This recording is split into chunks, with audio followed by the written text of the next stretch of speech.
Béni soit Dieu, mes frères et sœurs. Je vous souhaite une bonne soirée chez vous. Que Dieu, dans sa grâce, nous fasse du bien dans sa parole, par sa parole. Et j'ai noté que plusieurs d'entre vous ont réclamé la puissance du Saint-Esprit. Et je crois, frères et sœurs, que c'est ce qui va animer une grande partie de notre étude sur la parole, dans laquelle je vous demanderai simplement de garder 3 vérités. C'est pas trop dur, hein, cette heure-là? 3 vérités que vous n'oublierez jamais et qui vont permettre à l'Église, à nos églises, au peuple de Dieu, à l'Église dans le monde entier, d'aller de l'avant. Tout d'abord, je voudrais vous proposer une petite lecture et ensuite une lecture un peu plus longue. Mais une petite lecture pour commencer, pour s'introduire, c'est dans l'Épître aux Romains, au chapitre 13 et au verset 11. L'apôtre Paul écrit une phrase qui nous concerne aujourd'hui. Romains 13,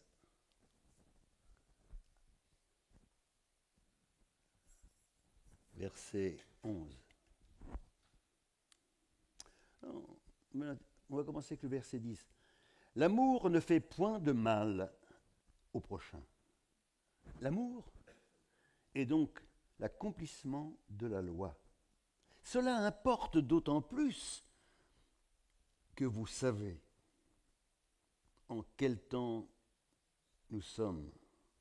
C'est l'heure de vous réveiller enfin du sommeil, car maintenant le salut est plus près de nous que lorsque nous avons cru. La nuit est avancée, le jour approche, et nous disons « Très bien, très bien ». Regardez cette phrase inspirée par Dieu à l'apôtre, au verset 11. Vous savez, il y a des choses qu'on sait, il y a des choses qu'on ne sait pas. Alors ici, il est écrit, on sait en quel temps nous sommes. Mes frères et sœurs, en quel temps sommes-nous aujourd'hui, en ce mardi d'octobre 2023? En quel temps nous sommes? Est-ce que nous sommes dans des temps faciles? Alors, vous pouvez répondre par oui ou par non. Hein. Ça ne vous ennuie pas, vous pouvez me répondre par oui ou par non. Et si je vous ennuie, vous pouvez me dire zut, on s'en sortira quand même. Savez-vous en quel temps nous sommes? Croyez-vous que nous sommes dans un temps facile? Non. Est-ce que vous pensez que les temps d'aujourd'hui, dans la vie morale, spirituelle, conjugale, économique, et que la vie aujourd'hui est assez difficile? Non? L'avenir est un peu incertain. Et je disais au Seigneur ce matin en présentant ce texte et en lui demandant, Seigneur, qu'est-ce que je vais dire? Et alors le Saint-Esprit a mis dans mon cœur cette chose. Écoute, tu vas où ce soir? J'ai dit, Seigneur, tu le sais. Où tu vas ce soir? La question. Je lui ai répondu, je vais à Saint-Étienne de Rouvray. Je me suis dit, est-ce que c'est moi qui plaisante ou quoi? Il me dit, t'as remarqué Saint-Étienne de Rouvray? Je dis, oui, j'ai remarqué qu'il y a l'église ciel ouvert. Il me dit, oui, bien sûr, moi aussi, je l'ai remarqué. J'y suis chaque semaine, dit le Seigneur, en moi. Et il m'a dit, regarde bien, c'est une petite ville, de quoi, 28-30 000 habitants, je ne sais pas trop, hein? Oui, à peu près. C'est une petite ville dont la France entière a parlé, il y a quelques années, d'un drame,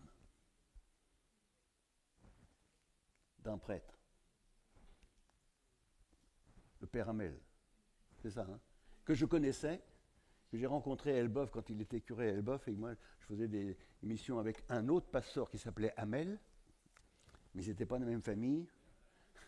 Mais on discutait, donc, et il m'a dit, toi, on a parlé dans la France de Saint-Étienne de Rouvray à cause de la violence, de la méchanceté, de la haine qui existe dans notre pays. Et c'est vrai. Nous savons en quel temps nous sommes, mes frères et sœurs.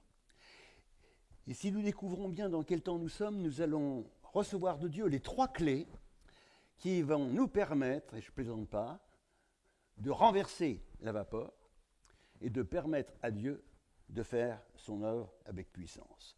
Je m'explique. La parole de Dieu nous dit, dans le livre, dans la premier texte de Samuel, chapitre 3, je crois, la parole de Dieu nous dit ceci, à une certaine époque, du temps d'un nommé Élie, la parole de Dieu était rare. Virgule. Les visions n'étaient pas fréquentes. Troisièmement, et la lampe de Dieu s'éteignait. Regardez bien, du temps d'Élie, avant la venue de David.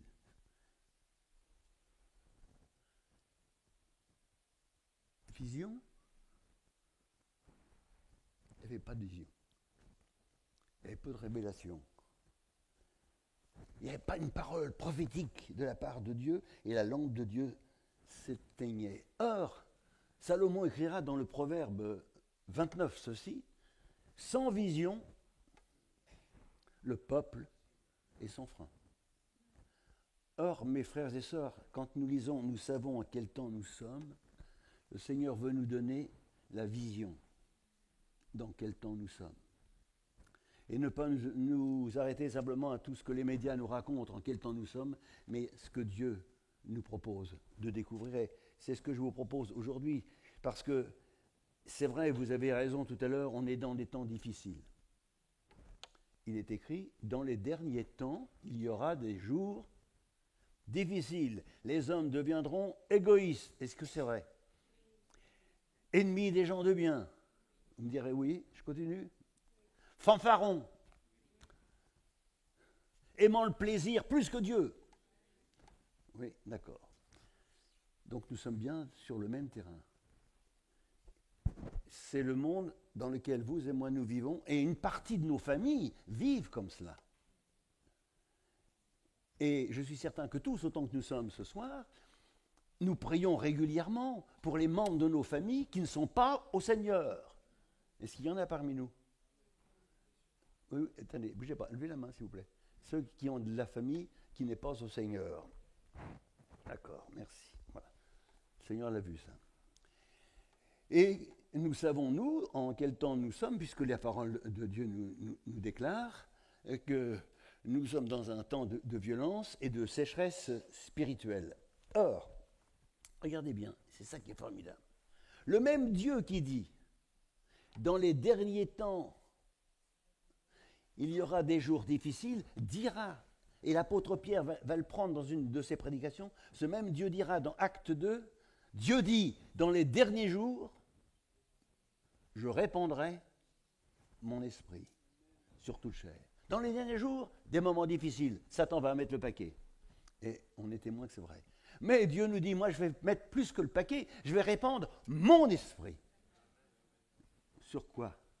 Sur toute chair. Ça signifie sur toute chair. Sur ceux de ma famille, dans le monde, sur les rois, les princes, et le pauvre immigré ou le chômeur, je répandrai mon esprit sur toute chair. Et écoutez bien, vous connaissez la suite. Vos fils et vos filles prophétiseront.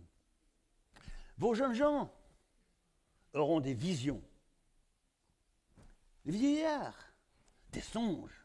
Oui, dit Dieu, sur les jeunes gens, sur les jeunes filles, sur mes serviteurs et sur mes servantes, je répandrai mon esprit. Or, si nous sommes dans ces temps-là, nous devons nous attendre ce soir à ce que le Seigneur répande son esprit. Il l'a dit dans sa parole. Il ne peut pas mentir. Répandre son esprit. Et vous remarquez cette image. Jeunes, filles, garçons, ensemble. Vieillards, ensemble. Et il y a un petit chœur que vous connaissez qui dit « Jeunes et vieux ». Vous connaissez ça? Oui. Qui le connaît? Jeunes et vieux se réjouiront ensemble. Personne? Ah, on va faire un duo. Si tout le monde avait chanté, je l'aurais chanté avec vous, mais bon, enfin, vous voyez ce que je veux dire. Hein. Il y a une formidable pensée dans le Saint-Esprit que dans les derniers temps, il faut qu'il n'y ait plus de barrière entre garçons, filles, vieillards, vieilles personnes, serviteurs, servantes, mais ensemble, nous soyons là pour que l'Esprit de Dieu puisse descendre avec puissance, parce qu'il le veut. Il a dit, je répandrai mon esprit sur toute chair. Avoir une vision, et on va le regarder dans quelques instants, c'est voir les choses comme Dieu les voit. Prophétiser, c'est dire les choses comme Dieu le veut. Et l'action, c'est prier comme Dieu veut qu'on prie, et le Seigneur Jésus lui a dit, il faut toujours prier sans jamais s'arrêter. Il faut toujours prier et persévérer. Alors regardez bien les trois clés. Une vision, je vais nous l'accorder ce soir. Une vision, 2. Une parole et une prière. Et pour bien me faire comprendre, je vous propose une deuxième lecture un peu plus longue, pas trop longue, mais un peu plus, que nous allons trouver dans le livre du prophète Ézéchiel. Ézéchiel, dont le nom signifie « Le Dieu me fortifie ». Nous allons ouvrir le chapitre 37 et retenir 11 versets sur lesquels nous allons ensemble étudier. Ézéchiel 37, verset 1.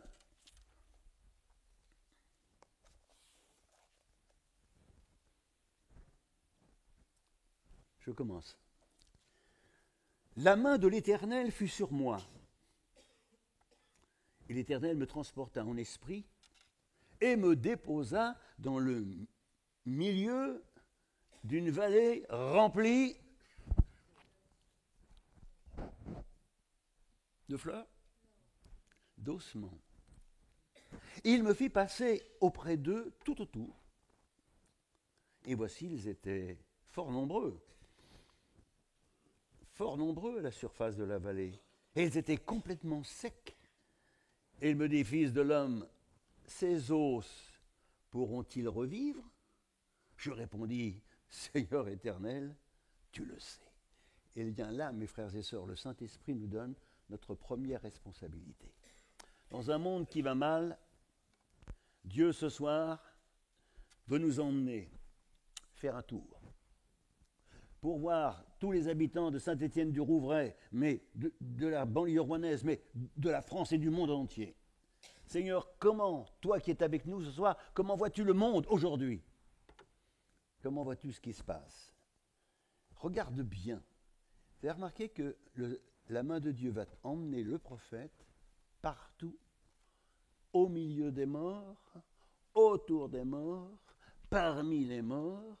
Pourquoi? Pour que le prophète soit conscient d'une situation réelle. Mes frères et sœurs, ne l'oublions pas, le monde est mort dans ses péchés. Le monde tout entier est sous la puissance. Vous connaissez le texte? Le monde entier est sous la puissance du diable.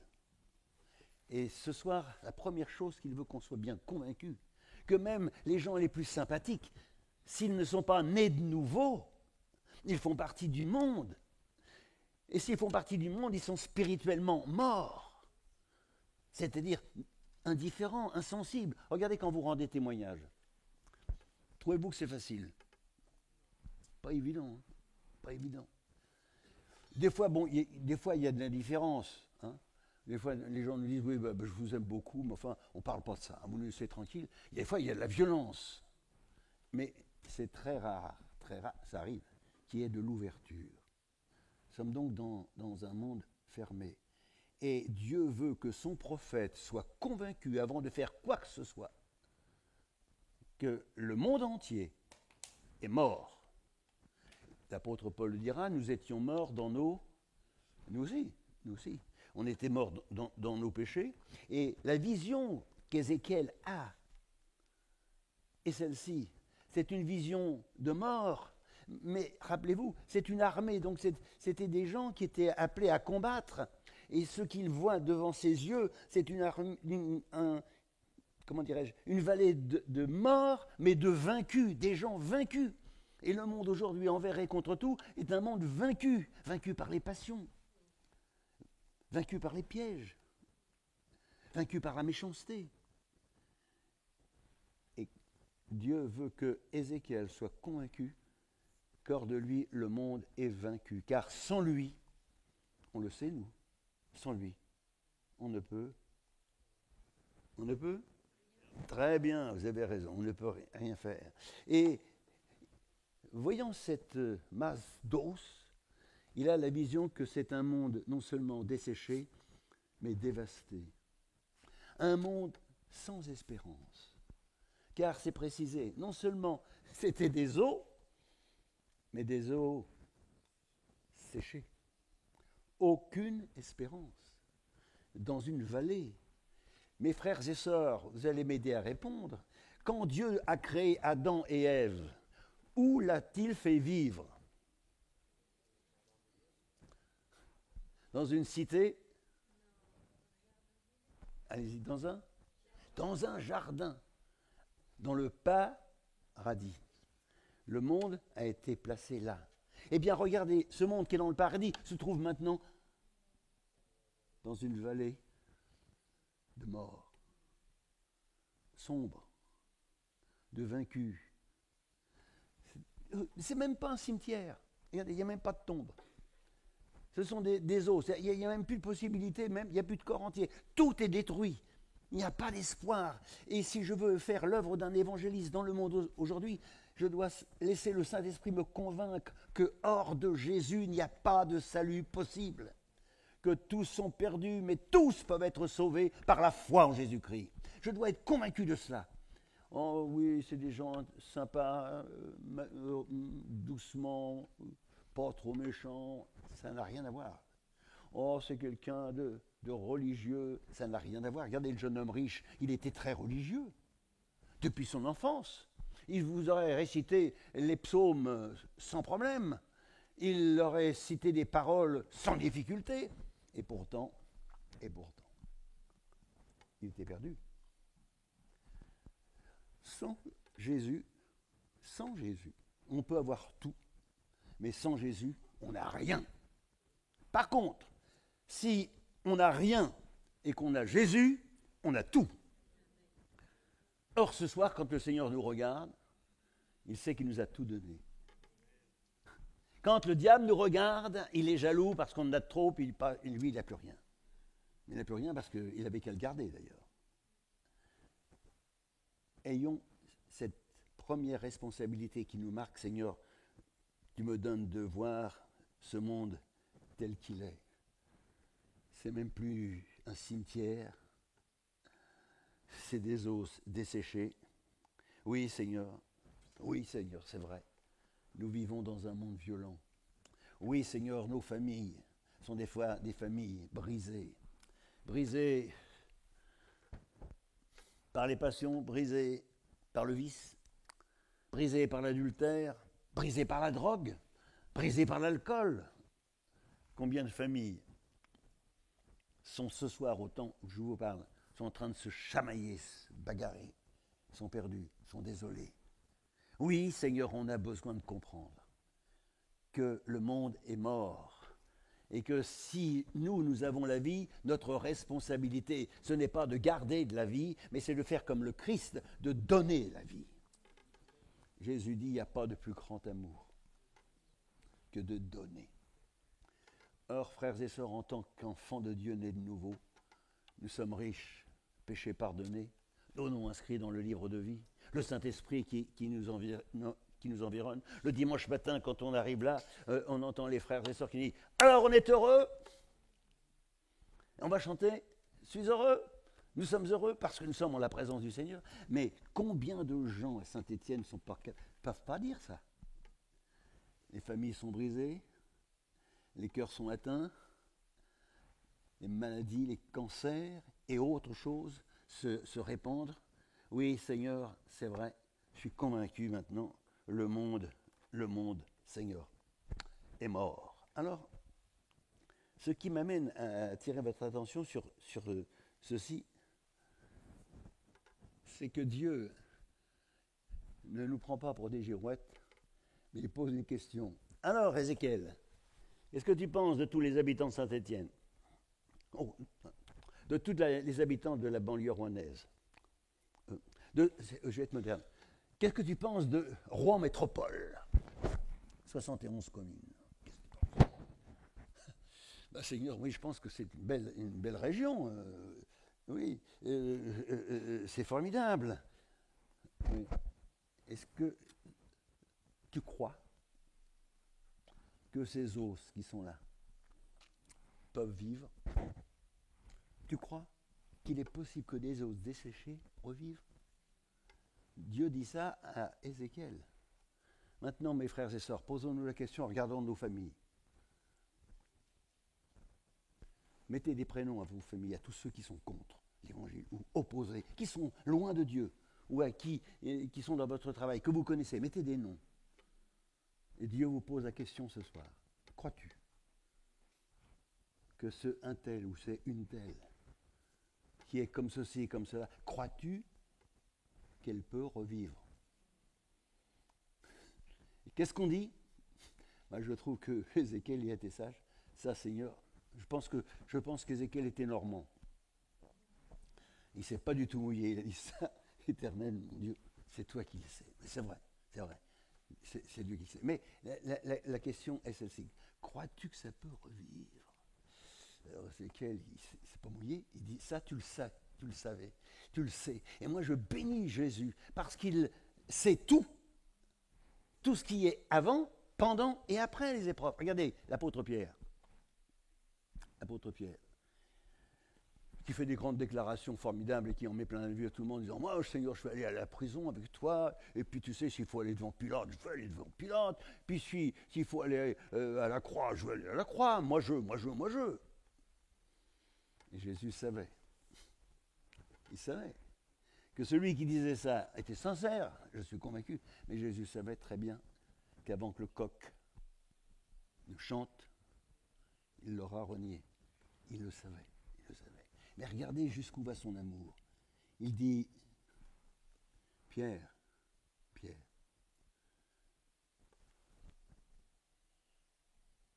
oui Seigneur, il y a un petit moment de silence.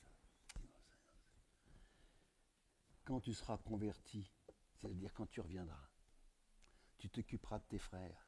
Voyez-vous, Jésus avait la vision de ce que Pierre allait devenir, pas un traître, mais un renégat. Mais ce même Jésus avait la vision de savoir que ce Pierre allait devenir une pierre vivante dans l'œuvre de Dieu. Et ce soir, c'est vrai pour chacun d'entre nous. Il nous connaît avant, il nous connaît pendant, et il nous connaîtra après, que son nom soit béni. Oui, est-ce que ces os peuvent revivre? Est-ce que ton mari, ta femme, ta famille, ton père, ta mère, est-ce que ceux qui sont autour de toi, dans ton immeuble, peuvent revivre? Seigneur, tu le sais, mais il y a une chose que nous savons que tu sais, c'est que tu veux que tous les hommes soient sauvés. Alors, cela m'amène à une deuxième responsabilité. Comme si Dieu disait à Ézéchiel, tu vois, c'est vraiment liquidé, d'accord. Eh bien, regardez le verset 4. Je vous lis, regardez le verset 4. Alors il me dit, puisque tu me poses la question, alors il me dit, prophétise sur ces os et dis-leur, os desséchés, écoutez la parole de l'Éternel. Ainsi parle l'Éternel à ses os. Mes frères et sœurs, avez-vous vu une parole fantastique? Prophétise à ses os, c'est-à-dire parle aux os. Vous ne trouvez pas que c'est un peu drôle, ça? Vous voyez, vous parlez avec un os? Les gens vont dire, mais c'est stupide, ça. Mais c'est idiot, mais il est fanatique. Depuis qu'il est converti, regardez, il parle aux os. Et c'est Dieu qui lui dit, tu parles aux os. Ah bon? Qu'est-ce que je vais leur dire? Je vais te dire ce que tu vas leur dire. À tous ces gens qui sont morts. Dis-leur, regardez, c'est ça qui est formidable. Dis-leur quoi? Voici, t'es mort, c'est de ta faute. Est-ce que c'est ça? Bien, bravo. Voici, tu payes ce que tu as semé. Non. C'est un misérable. Non, regardez le message que Dieu a dans son cœur pour le monde d'aujourd'hui. Ose dessécher, voici, je vais faire entrer en vous un esprit et vous vivrez. Dieu veut que nous puissions dire à ce monde ce qu'il a dans son cœur. Eh bien, Dieu a dans son cœur le désir que les hommes et les femmes vivent. Et si nous voulons être un bon évangéliste, ne soyons pas des gens qui, à coups de versets, assomment les êtres humains et les autres, parce que plus on fera ça, plus on les éloignera. Mais leur dire que les intentions de Dieu, c'est qu'ils vivent, que Dieu désire qu'ils passent de la mort à la vie. Et Dieu dit dans sa parole, vous vivrez. Puis attendez, c'est pas fini. Et je vous donnerai, quoi? Des nerfs. Je vous donnerai de la sensibilité. La sensibilité dans la vie, c'est le contraire, l'insensibilité. C'est le contraire de la sensibilité, l'insensibilité est le contraire. Ça, je vous l'ai dit, excusez-moi. Il y a quelques années, Pierre Delanoë écrit un chant chanté par Gilbert Bécaud qui disait « L'indifférence, elle vous tue. L'indifférence, c'est parce que vous êtes insensible. Or, le message que nous avons à donner à tous ceux qui nous entourent, c'est un message d'espérance, d'amour, un message qui touche et qui rend les gens un peu plus sensibles. Tu diras au monde, tu diras, voilà ce que je vais faire, je vais mettre en vous un esprit nouveau et vous vivrez. Voilà ton message, voilà ce que tu vas dire. Alors, Ézéchiel, il est là devant Dieu, excusez-moi, je me lève, je l'imagine, hein, il est là. Dieu lui dit, Ézéchiel, vas-y, parle aux os. Bon, qu'est-ce que je leur dis, Seigneur? Eh bien maintenant, tu vas leur dire ceci. J'ai l'intention non pas de vous écraser, de vous condamner, mais je veux vous sauver. Dieu veut les sauver, mes frères et sœurs, les plus durs parmi nous, qui nous persécutent, Dieu veut les sauver ce soir. Je vais vous dire une chose, que si nous sommes là ce soir, c'est parce qu'il y a des gens qui ont prié pour nous avant. Et c'est parce qu'ils ont prié pour nous avant que vous et moi, nous sommes là ce soir. La responsabilité numéro 2 pour être un bon évangéliste et gagner des âmes, c'est apporter la parole que Dieu veut que nous donnions. On n'est pas appelé à distraire le monde, on n'est pas appelé à amuser le monde, on n'est pas appelé à faire plaisir au monde, on est appelé à être utile au monde. Et qu'est-ce qui est utile? Eh bien, qu'est-ce qui est utile? C'est la piété.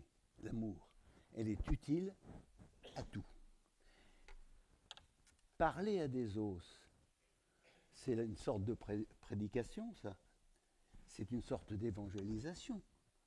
Et ce que le Seigneur veut, c'est que vous et moi, nous devenions de vrais évangélistes qui apportent une parole qui fait du bien, qui réchauffe le cœur. Regardez quand Jésus parle à deux espèces de disciples, je ne veux pas dire qu'ils étaient des os très, très secs, mais enfin ils étaient un peu froids, les deux disciples d'Emmaüs, et que Jésus leur parle de la parole de Dieu. Qu'est-ce qui se passe dans leur cœur?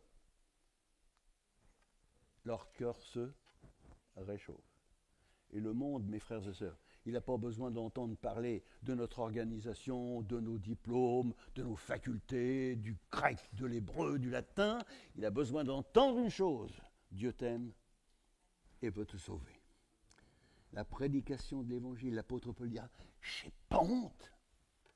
On n'est pas des psychologues, on est des prédicateurs qui annonçons Christ est mort, bien plus, il est ressuscité. C'est la prédication de l'évangile, c'est le témoignage de l'évangile qui se résume autour du nom glorieux du Seigneur Jésus et qui va permettre aux hommes et aux femmes de cette génération de trouver la grâce et la force de vivre une nouvelle vie. À quel moment, dans le texte que j'ai lu avec vous, mes frères et sœurs, à quel moment il y a eu un bruit? À quel moment il y a eu un mouvement? au moment où Ézéchiel a dit ce que Dieu voulait qu'il dise.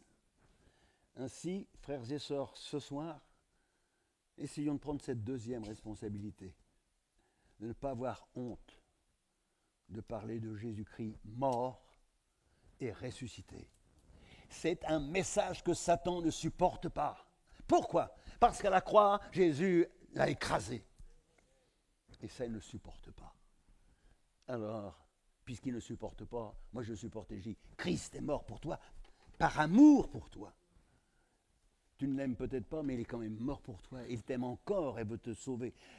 Faites expérience, vous allez voir ce qui va se passer. Paul dira, je n'ai pas honte de l'évangile.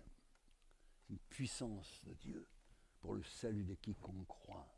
La croix de Jésus-Christ est une force extraordinaire. Ne la cachons pas. Christ est mort pour que nous qui étions morts, nous passions à la vie. Vous savez, normalement, on passe de la vie, on passe de la vie ici-bas. Vous ne savez pas ? On passe de la vie à la... Ben oui, on passe de la vie à la mort. Mais Jésus-Christ nous dit que celui qui le suit est passé de la mort à la vie. Il est normal, humainement normal, que nous passions de la vie à la mort, ça c'est humain, mais spirituellement, nous pouvons passer de la mort à la vie. À moins que vous alliez chez les anthropophages. Au lieu de passer de la mort à la vie, vous passez de la vie au repas. C'est autre chose. Normalement, on passe de la vie à la mort, mais ce soir, croyons mes frères et sœurs, que ce n'est pas une plaisanterie, la prédication de l'Évangile fait passer les morts à la vie. Et quand je vois quelqu'un qui est mort devant moi et que je sais, je connais, comment dirais-je ? Oui, j'ai le secret pour qu'il puisse se sortir. J'ai le secret pour qu'il vive et que je ne dis pas. Je me sens malheureux. N'aie pas honte, dira l'apôtre Paul. N'aie pas honte de dire et de donner l'Évangile. Parle.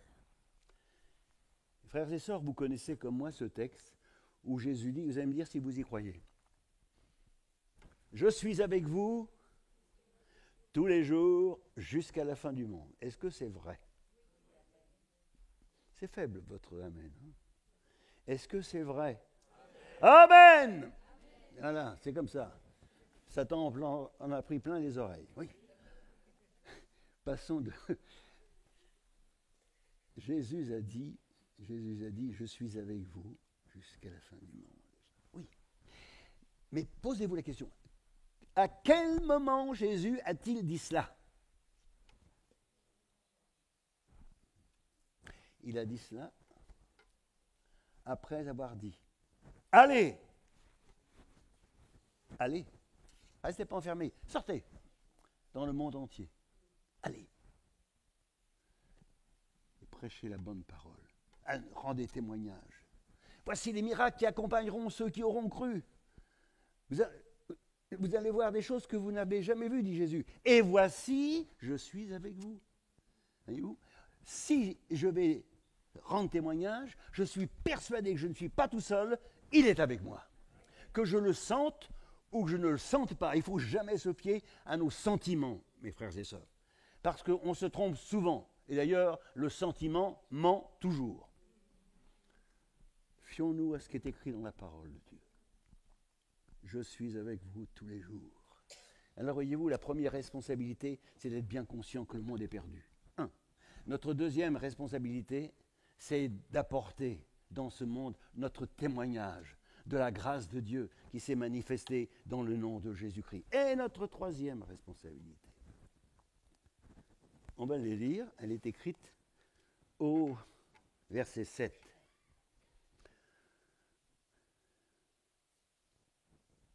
Je prophétisais selon l'ordre que j'avais reçu, et comme je prophétisais, il y eut un bruit, et voici un mouvement, et les os s'approchèrent les uns des autres. Je regardais, et voici, il leur vint des nerfs, de la chair, la peau par-dessus, mais il n'y avait point en eux de vie, en eux d'esprit. Frères et sœurs, notez bien ceci, la parole est annoncée, la parole est entendue, mais, ils sont toujours là, morts. C'est pas vrai? Oui. Alors il me dit, verset 9, fais une troisième chose. Parle, ou prie, ou prophétise à l'esprit, fils de l'homme, et dis à l'esprit, ainsi parle le Seigneur l'Éternel, esprit, viens des quatre vents et souffle sur ces morts afin qu'ils revivent. Et je prophétisais selon l'ordre qu'il m'avait donné, et l'esprit entra en eux. Et ils reprirent vie, et ils se tinrent sur leurs pieds, et c'était une armée nombreuse, très nombreuse, et je dis Amen. La troisième responsabilité, c'est de prier dans le Saint-Esprit, par le Saint-Esprit et avec le Saint-Esprit. Voyez-vous, Dieu emmène son prophète au milieu d'un monde tel qu'il est, regarde-le, maintenant,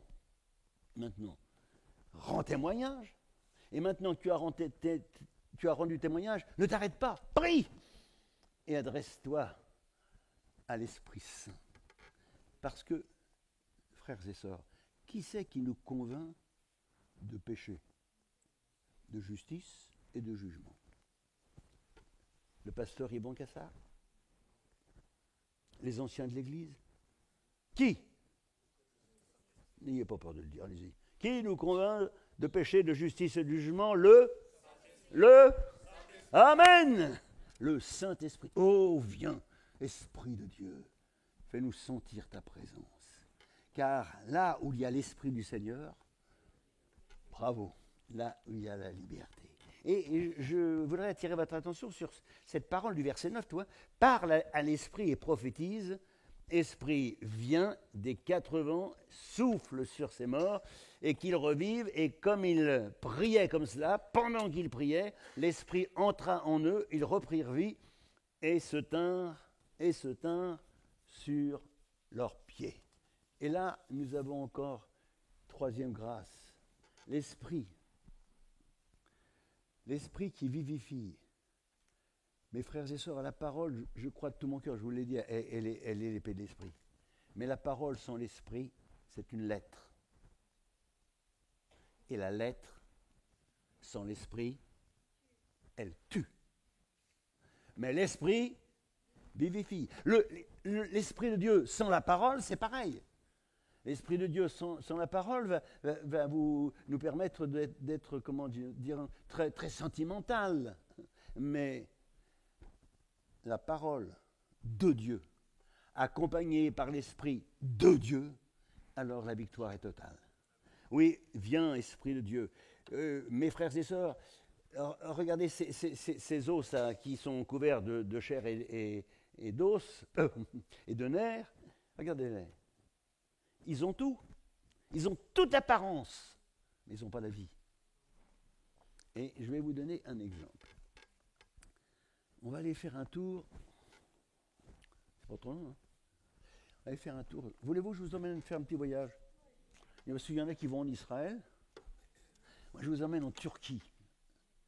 Avec ma femme, j'ai eu beaucoup de joie à aller en Turquie, visiter les premières églises. Israël aussi, c'est une chose. Et là, j'ai été interloqué quand j'ai visité la ville d'Éphèse. Oh, quelle ville!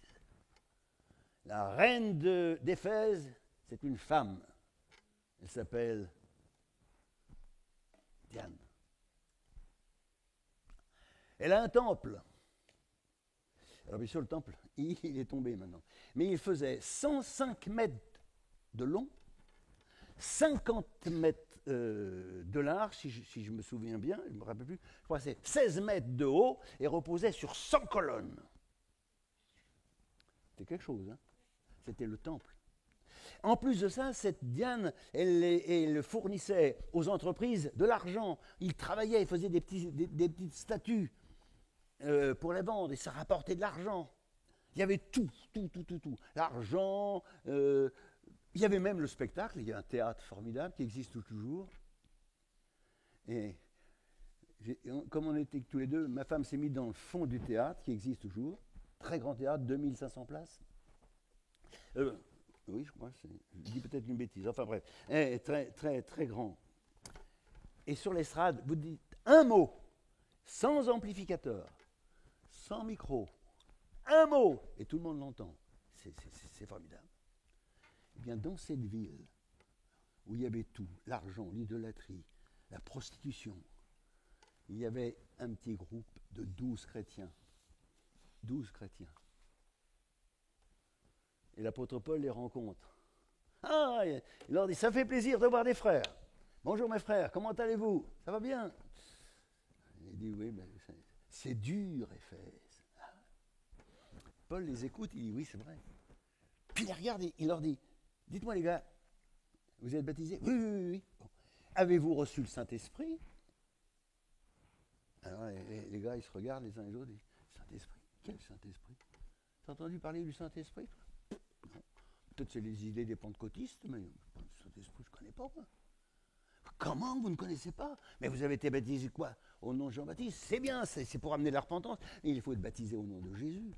Alors, immédiatement, Paul les baptise au nom du Père, du Fils et du Saint-Esprit, au nom de Jésus. Et aussitôt, il dit, et vous recevrez le Saint-Esprit. Question, après le baptême, il a prié pour eux, ont-ils reçu le Saint-Esprit? Et mes frères et sœurs, ensuite, Dieu a fait des miracles extraordinaires par les mains de Paul à Éphèse. Le temple de la Diane rasé, le culte de la Diane écrasé, les faux cultes bousculés, et la parole de Dieu qui se répand avec un fracas fantastique parce que le Saint-Esprit était là et agissait. Il y a eu des persécutions. Mais voyez-vous, on ne parle plus du temple de la Diane. Seulement quand on lit l'Apocalypse, on parle de l'église d'Éphèse. Elle existe toujours, l'église d'Éphèse. Et cela nous montre, frères et sœurs, que la prière qui réclame le Saint-Esprit est toujours exaucée. La Bible nous dit, le Saint-Esprit que Dieu donne à ceux, allez fort, le Saint-Esprit que Dieu donne à qui? À ceux qui le lui. Vous croyez que ça peut se faire, soi? Le Saint-Esprit. Mais oui, mes frères et sœurs. Corneille, qui était un militaire, c'était vraiment un os peut-être un petit peu ramolli, puisqu'il aimait les choses de Dieu. Mais quand le Saint-Esprit est venu sur cet homme qui avait la parole dans sa vie, mais qui n'avait pas l'Esprit, vous avez remarqué que Corneille et toute la maison ont été visités par Dieu. Or, le Dieu qui était avec Corneille est aussi à Saint-Étienne. Le Dieu qui était à Éphèse est aussi à Saint-Étienne. C'est le même Dieu, le même Saint-Esprit, la même parole, la même présence. Et si je m'habitue à m'appuyer sur ce qui est écrit, alors par la grâce de Dieu, j'aurai une pleine victoire. Regardez bien, l'Esprit de Dieu, quand il est rentré, qu'est-ce qu'il a fait? Il a permis que ces os et la vie deviennent des hommes et se mettent debout. Et c'est précisé. Comment? Sur leurs deux pieds. L'équilibre. Ne croyez pas, frères et sœurs, à ceux qui disent « Oh, vous savez, le Saint-Esprit, ça peut déséquilibrer. » C'est pas vrai. C'est Satan qui déséquilibre, mais pas Dieu. Dieu est un Dieu d'ordre, un Dieu précis. Et quand il vient sur ces gens qui avaient entendu la parole et qui sont baptisés, qu'est-ce qu'ils deviennent ces gens? Une fois qu'ils sont levés, une fois qu'ils ont retrouvé la vie, qu'est-ce qu'ils deviennent? Question, qu'est-ce qu'ils deviennent? Ah, bravo. Une grande armée. Il n'est pas écrit, ils deviennent des, comment dirais-je, des spectateurs. Non. Il n'est pas écrit, maintenant, ils deviennent des contemplatifs. Non. Ils deviennent une grande armée. Et une armée, c'est quoi? C'est une armée d'explorateurs ou c'est une armée de combattants? Combattants. Et l'apôtre Paul dira, combat, le bon combat de la foi. Et l'Écriture nous dit, nos armes, les armes que nous employons, mes frères et sœurs, ne sont pas charnelles, elles sont puissantes par la grâce de Dieu. Et lorsque Ézéchiel, n'oubliez pas, Ézéchiel était un jeune, il était isolé de ses parents depuis l'âge de 10 ans. et ces visions, il les a eues, il avait entre 25 et 30 ans. Hein. Eh bien, Ézéchiel a vu dans son ministère la grâce de Dieu se manifester avec une telle force, si bien que la grâce de Dieu a agi dans sa vie. Ça ne lui a pas évité des épreuves. Il a perdu sa femme, soudainement. Dieu lui a dit, ta femme va mourir. Il a perdu sa femme. Mes frères et sœurs, si je vous posais la question, depuis que vous êtes au Seigneur, bien sûr vous êtes heureux, mais vous avez passé par pas mal d'épreuves. Et ce qui est formidable, c'est que malgré tout ce que vous avez passé, vous êtes là ce soir. Parce que votre foi, elle est basée sur la parole de Dieu. Et c'est ça qui tient solide. Et que l'adversaire ne tient pas. L'Écriture nous dit que l'Esprit entra sur eux et ils se tinrent devant. Et tout a commencé, mes frères et sœurs, je termine par cette phrase. Tout a commencé par ces mots. Et si vous avez une concordance, lisez dans Ézéchiel, vous allez votre. La main de Dieu se posa sur moi le soir. Nous sommes quand aujourd'hui? Nous sommes le matin, le midi, l'après-midi ou le soir? Le soir. Et si Dieu nous prenait au mot? Et s'il mettait sa main sur nous ce soir? Non, je ne plaisante pas. Est-ce que vous le croyez? Oui, Seigneur, étends ta main. Mes frères et sœurs, les premiers chrétiens, on doit leur ressembler à Jérusalem. Et Jérusalem, c'est la ville qui tue, qui a tué le Fils de Dieu.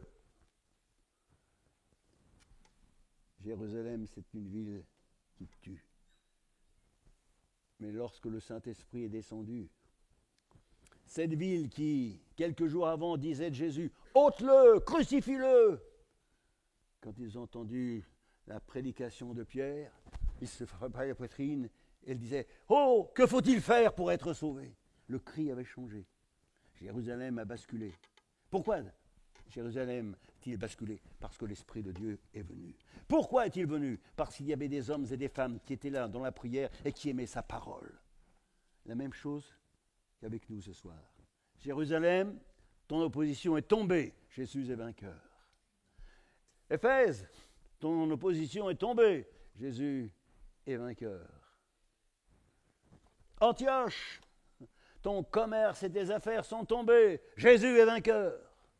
Et la Samarie, mes frères et sœurs, qui était un peuple fermé, eh bien, avec un seul homme, que Dieu a pu utiliser, il s'appelait Philippe, la Samarie s'est tournée vers Jésus. C'est vrai ou c'est pas vrai? Alors, comme conclusion, frères et sœurs, je voudrais vous proposer, dans quelques secondes, qu'on ferme nos Bibles, qu'on ait un petit moment de recueillement et que l'on dise dans nos pensées, Seigneur, nous vivons dans des moments difficiles. Nous vivons dans des moments où, je ne parle pas des chrétiens, mais je parle du monde inconverti, qui est de plus en plus incrédule. Ce n'est pas facile, Seigneur, de rendre témoignage aujourd'hui. Nous vivons dans un monde difficile. Et le Seigneur nous dit ce soir, regarde bien, il est plus que difficile, il est mort. Mais, rends témoignage. N'aie pas peur, n'aie pas honte du témoignage à rendre à notre Seigneur Jésus-Christ. Regarde le monde, il est mort. Parle au monde. Non pas une parole qui tue, mais une parole qui donne confiance, une parole pleine d'espérance, une parole positive qui dit le salaire du péché, c'est la mort, mais le don gratuit de Dieu, c'est la vie éternelle. Eh bien maintenant, Seigneur, nous prenons la troisième responsabilité que tu nous as demandée. Nous allons prier. Nous prions le Seigneur Jésus. Nous recherchons le Saint-Esprit. Nous acclamons le Saint-Esprit. Car Jésus nous a dit que le Père vous donnera en mon nom. Mes frères et sœurs, pendant que vous réfléchissez, je vous rappelle ce que je vous disais tout à l'heure, sincèrement. Si vous êtes ici ce soir, si je suis ici ce soir, c'est que quelqu'un a prié pour nous. C'est que des chrétiens ont prié pour nous. Vous me direz comment je le sais, et je vais vous le dire. Même s'il n'y avait pas de chrétiens qui ont prié pour nous, Jésus prie pour nous. Et il prie pour que tous les hommes soient sauvés.